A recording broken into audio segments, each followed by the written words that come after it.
नमस्ते, राम राम। आज की कहानी सुनी भी होगी आप लोगों ने, पर बहुत अच्छी कहानी है।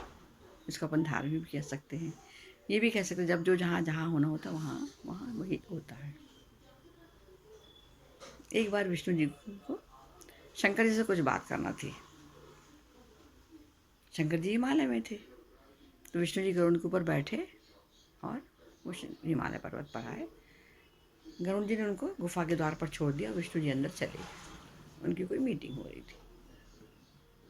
गरुड़ वहाँ के दृश्य देखकर बहुत खुश हो गए।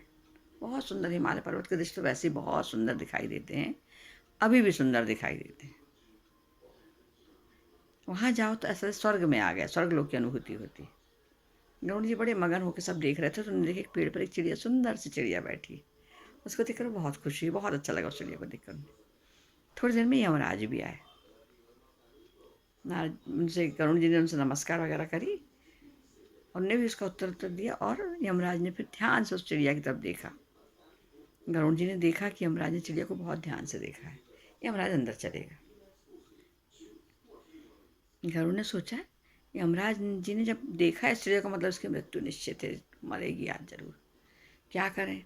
तो उन्होंने उस चिड़िया को अपने पंखों में, पंजों में अच्छे हल्के से दबाया और उसको ले गए वो दक्षिण भारत में, दूर, बहुत दूर ले गए और वहाँ की चट्टान पर उसको छोड़कर आ गए।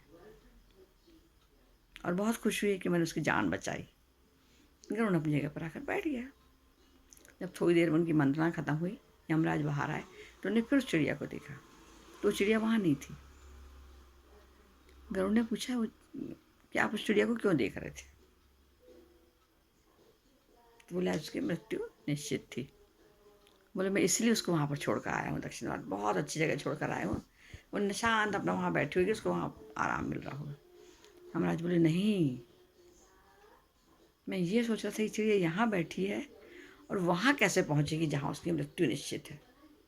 वहाँ उसको एक सांप ने खा लिया है, ये तय था उसका। तो जब मैं लौट आ रहा था तभी सोच रहा था, ये वहाँ कैसे पहुँचेगी, उसकी मृत्यु तो वहाँ होना है।